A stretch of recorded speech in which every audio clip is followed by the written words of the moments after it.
Hello everyone, welcome back to Pakistani reaction. आज हम जिस वीडियो पे रिएक्ट करने वाले हैं उसका टाइटल है amazing facts about Arunachal Pradesh इन हिंदी। तो हम लोगों ने जो इंडिया से रिलेटेड सीरीज स्टार्ट की है जिसमें हम इंडिया के डिफरेंट स्टेट सिटीज वगैरह को एक्सप्लोर करते हैं, तो आज इसकी बारी है। इसके बारे में मुझे ज्यादा नहीं पता। हिमाचल प्रदेश कुछ ऐसा करके सुना है। अरुणाचल प्रदेश के बारे में वो सेवन स्टेट्स है ना, ब्यूटी जो है ये उधर ही है, ये नॉर्थ साइड पे है। ओके। और हिमाचल का मैंने तो ज्यादा सुना। ब्यूटी तो बहुत है वही इधर। नेचुरल ब्यूटी बहुत पीक पे है ऐसी जगहों पे। चलें, आपको इसके बारे में कुछ ना कुछ पता है, मुझे इतना ज्यादा नहीं पता था। बाकी देख लेते हैं, करते हैं स्टार्ट। डिस्कशन होने वाली है हमेशा की तरह। अमेजिंग एंड तक जुड़े रहिएगा, चैनल को सब्सक्राइब कर दीजिए।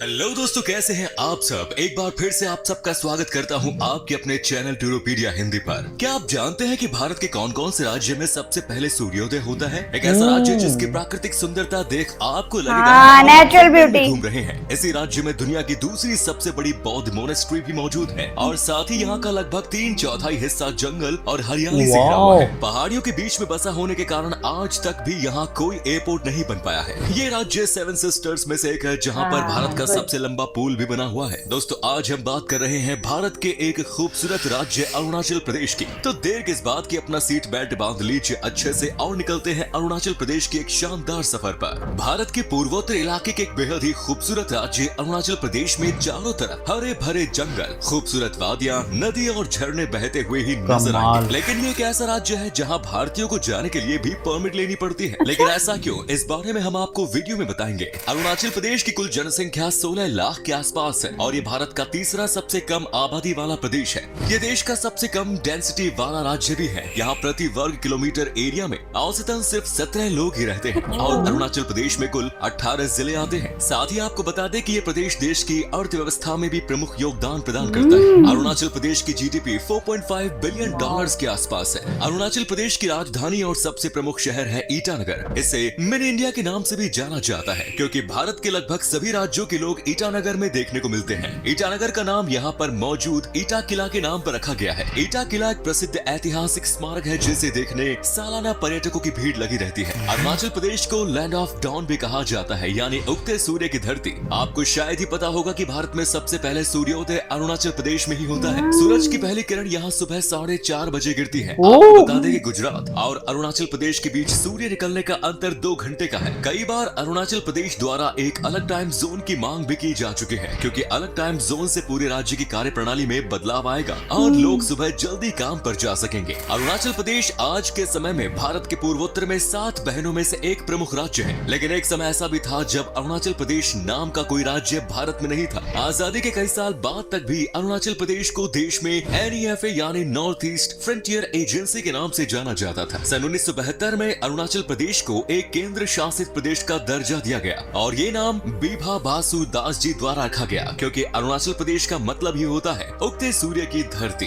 दोस्तों, सर्दियों के समय अरुणाचल प्रदेश किसी जन्नत से कम नहीं लगता। यहाँ चारों तरफ बर्फ की सफेद चादर से ढकी हुई चोटियां ही नजर आती हैं, जिसकी तुलना फिनलैंड राज्य से की जाती है। आप अगर सस्ते दामों में फिनलैंड घूमने का मजा लेना चाहते हैं तो अरुणाचल प्रदेश की ट्रिप प्लान कर सकते हैं। अरुणाचल प्रदेश भारत में सबसे बड़ा अंतर्राष्ट्रीय सीमा शेयर करता है। ये 3 देश चीन, भूटान और म्यांमार के साथ कुल 1603 किलोमीटर की सीमा साझा करता है। अरुणाचल प्रदेश में देश की सबसे पुरानी बौद्ध मोनेस्ट्री है जो यहाँ के तवांग जिले में स्थित है। ये मोनेस्ट्री 400 साल से भी ज्यादा पुरानी है और दुनिया भर के बौद्ध अनुयायियों के लिए ये जगह बेहद खास है। यहाँ पर दूर दूर से लोग ध्यान के लिए आते हैं। तवांग अरुणाचल प्रदेश का बहुत ही खूबसूरत और प्राचीन पर्यटन स्थल माना जाता है जहाँ प्रकृति के अद्भुत नजारे देखने को मिलते हैं। यहाँ की बर्फीली चोटियां और बर्फीली दर्राएं एक रोमांचकारी यात्रा का अनुभव कराती है। यहाँ की सुंदर झीलें और शांत झरने देखकर तो आपको जैसे ही यही बस जाने का मन करेगा। तवांग कई महत्वपूर्ण और सुंदर मठों के लिए भी जाना जाता है। याक की सवारी, पहाड़ और नदी किनारे बने खूबसूरत होटल, फूलों की घाटी, कैंपिंग, बाइक राइडिंग और ब्रिज आदि यहाँ के मुख्य आकर्षण हैं जो पर्यटकों को लुभाते हैं। तवांग को लेकर भारत और चीन का हमेशा से ही विवाद रहा है। सन 1962 के युद्ध में चीन अरुणाचल प्रदेश के काफी अंदर तक दाखिल हो गया था। तब से लेकर आज तक चीन तवांग जिले के साथ साथ ज्यादातर अरुणाचल प्रदेश को अपना हिस्सा मानता आया है और अरुणाचल प्रदेश को अपने देश के नक्शे में भी शामिल करता है। आज भी अरुणाचल के कई जिलों में चीन की सेना बेस कैंप बनाकर बैठी हुई है। 1962 युद्ध के बाद खींची गई मैकमोहन लाइन के अनुसार अरुणाचल प्रदेश भारत का ही हिस्सा है, लेकिन चीन इस लाइन को मानने से हमेशा से इनकार करता आया है। अरुणाचल प्रदेश की खास बात यह है कि यहाँ पर 30 से भी ज्यादा भाषाएं बोली जाती हैं। वैसे तो यहाँ की ऑफिशियल लैंग्वेज अंग्रेजी है, इसके अलावा हिंदी, कांचो, तागिन और डाफिया जैसी भाषाएं भी बोली जाती हैं। 3 अलग अलग देशों के बॉर्डर से जुड़े होने के कारण अरुणाचल प्रदेश में अलग अलग राज्यों के लोग आते हैं और यहाँ की प्राकृतिक सुंदरता का जमकर लुत्फ उठाते हैं। एग्रीकल्चर अरुणाचल प्रदेश की अर्थव्यवस्था का मुख्य स्रोत है। यहाँ पर 50% से ज्यादा लोग खेती बाड़ी के काम में जुड़े हुए हैं। यहाँ पर मक्का, बाजरा, गेहूं, चावल और कपास की खेती की जाती है। अरुणाचल में की जाने वाली खास खेती को झूम खेती कहते हैं। झूम खेती सबसे प्राचीन खेती करने की परंपरा है। अरुणाचल प्रदेश भारत का एक ऐसा राज्य है जो अंग्रेजों के अधीन नहीं रहा, यानी अरुणाचल प्रदेश पर आज तक कभी कोई बाहरी ताकत राज नहीं कर पाई। इसकी वजह यहाँ चारों तरफ मौजूद ऊंचे ऊंचे पहाड़ है और जबरदस्त ठंड में बर्फीले पहाड़ों की चढ़ाई कर अरुणाचल प्रदेश पर कब्जा करना बिल्कुल भी आसान नहीं है। इस राज्य में आपको चांदी और यूरेनियम जैसे कई खनिज की खदानें भी देखने को मिलेंगी और इन प्राकृतिक संसाधनों के कारण ही चीन की नजरें अरुणाचल प्रदेश पर हमेशा ही रही हैं।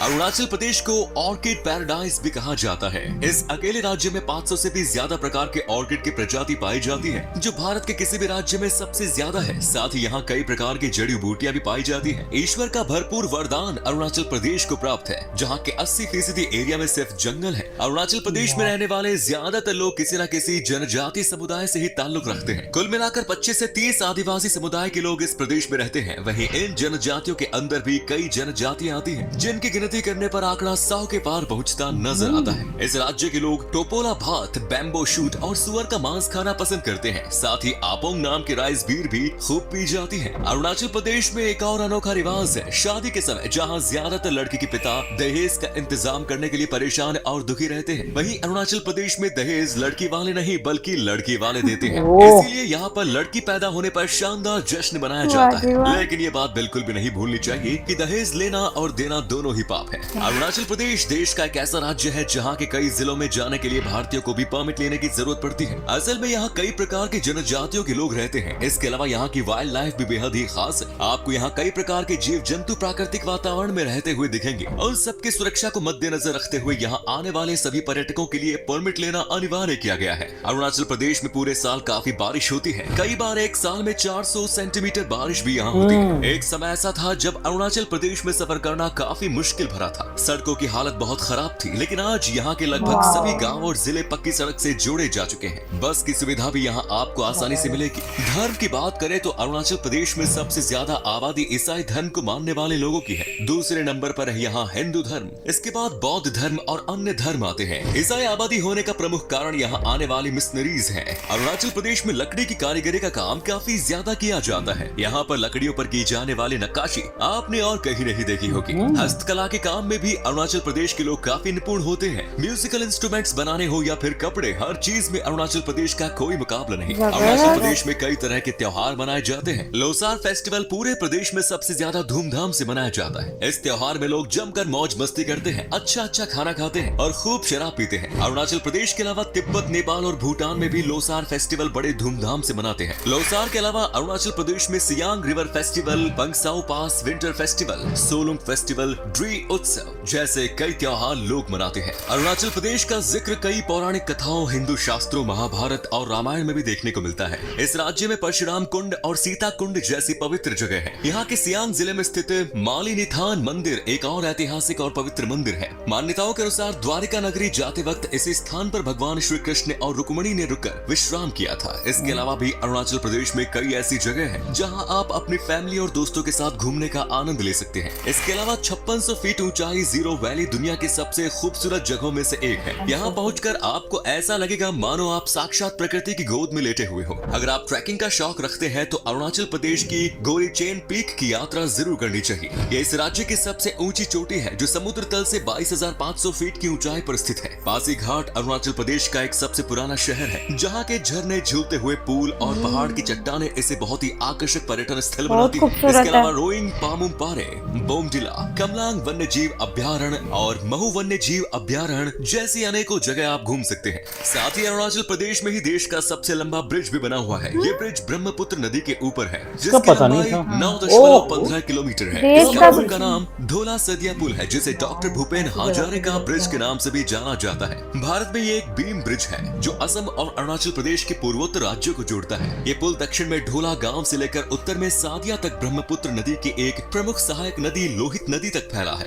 ये पुल बनते ही अपने आप में आज के प्रसिद्ध टूरिस्ट डेस्टिनेशन बन गया। अगर आप प्रकृति के नजदीक रहकर कुछ पल सुकून के गुजारना चाहते हैं तो अरुणाचल प्रदेश आपके लिए एक परफेक्ट टूरिस्ट डेस्टिनेशन है। यहाँ घूमने के लिए लगभग 30,000 रुपए का खर्च आएगा। फ्लाइट से आने पर बजट 40,000 तक भी जा सकता है। लेकिन एक बार इस राज्य की सुंदरता आप देख लेंगे तो आपको अपने पूरे पैसे वसूल होते नजर आएंगे। लेकिन आपकी जानकारी के लिए बता दें कि अरुणाचल प्रदेश तक आप सीधे फ्लाइट से नहीं जा सकते, क्योंकि ये एक ऐसा राज्य है जहाँ कोई भी हवाई अड्डा मौजूद नहीं है। फ्लाइट के जरिए यहाँ तक पहुँचने के लिए आपको असम के गुवाहाटी शहर जाना पड़ेगा, जहाँ से किसी भी गाड़ी के जरिए आप अरुणाचल प्रदेश पहुँच सकते हैं। अगर आप अकेले हैं तो आपको अरुणाचल प्रदेश घूमने के लिए 7 से 8 दिन में लगभग 24,000 रुपए खर्च करने होंगे। अगर आप भी प्रकृति की खूबसूरती में घूमना चाहते हैं तो छुट्टी मनाने के लिए किसी अच्छी जगह की तलाश में है तो आपको अरुणाचल प्रदेश की सैर जरूर करनी चाहिए। तो दोस्तों ये था खूबसूरत राज्य अरुणाचल प्रदेश। कैसा लगा बताइए कमेंट्स में। आप में से अगर कोई है इस राज्य से तो हमें जरूर बताइए। क्या कभी आपने विजिट की है इस राज्य की, और अगर की है तो आपका एक्सपीरियंस कैसा रहा ये भी हमारे साथ शेयर जरूर करें। उम्मीद है वीडियो पसंद आया होगा।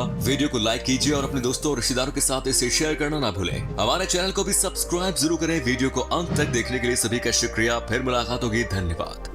वाह, अच्छा वो जो बता रहे थे ना बीच में जो एक उनका एरिया ऐसा जहाँ बारिश बहुत होती है, हाँ, वो मुझे पता था। 400 वो मैं शायद भूल गया था, क्योंकि ये जो 7 स्टेट्स है ना, थोड़ा सा इसके बारे में ना जो नॉलेज है ना वो थोड़ा मिक्स हो जाता है, क्योंकि ये सारी ही मिलती जुलती इधर काफी ग्रीनरी जंगल्स और नाम बहुत मुश्किल है इनके, तो इस वजह से जो है क्योंकि वो हमने नॉर्मली इतने ये कम सुने हैं। हाँ जी, और इधर ये नेचुरल ब्यूटी तो वैसे पीक पर है और वो दिखाते हैं इंफ्रास्ट्रक्चर कितना अच्छा है। बल्कि वो ना Guinness book of world record में भी उस जगह का नाम है, मैं नाम भूल गया, जहाँ वो बारिश की वजह से हमने एक व्लॉग देखा था, व्लॉग से रिलेटेड व्लॉग में जो है हम लोगों ने देखा है। और आप भी बिल्कुल सही बात करें कि ऐसी जगह होने के बावजूद वहाँ की जीडीपी इतनी अच्छी, रोड स्ट्रक्चर इतना अच्छा, वहाँ पे हर तरह का यार काम हो रहा है। हालांकि उन्होंने वो पॉपुलेशन वगैरह भी बताई है, बहुत ज्यादा नहीं है, लेकिन उसके बावजूद हर तरह की जो है वहाँ पे काम जो है वो किया जा रहा है, चीजें बनाई जा रही है और हर तरह के त्योहार है। 17 लाख बताए थे। हाँ जी, 16 लाख की तरह तकरीबन 17 लाख टोटल जो पॉपुलेशन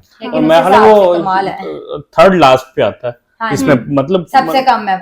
और भी एक दो हैं जिसमें स्टेट जहाँ पॉपुलेशन कम है। हाँ, वो भी देखेंगे हम जरूर। और बाकी सबसे यार वैसे जब से हमने ये एक सीरीज स्टार्ट की ना, काफी इन्फॉर्मेशन इकट्ठी हुई है और मजा आता है यार। ये टॉपिक हमारा तो बड़ा फेवरेट रहता है, ऐसा ही नए नए स्टेट या सिटी के बारे में जानने के लिए। इन्फॉर्मेशन जो है वो इकट्ठी होती रहती है। इससे पहले टूरिज्म से रिलेटेड मुझे लगता था पीक पे ना बस केरला का बहुत ज्यादा बताते हैं, लेकिन इधर पे बहुत सारी इस तरह की डेस्टिनेशन है। लोग जो है वो आते भी हैं, लेकिन आपको उससे पहले कोई परमिट जो है ना वो स्पेसिफिक लेना पड़ता है। उसकी भी रीजन वगैरह जो है ना वो उन्होंने बताई है। थोड़ा जाती है और हाँ, वो वाइल्ड लाइफ के हिसाब से जो है उन्होंने इस वजह से चाइना के साथ भी उनका कॉन्फ्लिक्ट रहा है। और वो तवांग करके उन्होंने कुछ जगह का नाम लिया, इसका मैंने सुना हुआ इसके बारे में। इधर ना वो कब्जा करना चाहता है, वो चाहते हैं कि वो हमारी उसमें आ जाए, क्योंकि उन्होंने कहा यूरेनियम और एक और वो यूरेनियम एक ऐसा एलिमेंट है जो वो सिल्वर है वहाँ पे, चांदी सिल्वर भी है, बट यूरेनियम की मैं फिलहाल बात करूं कि वो आप ना वो एटम बम बनाने में इस्तेमाल होता है।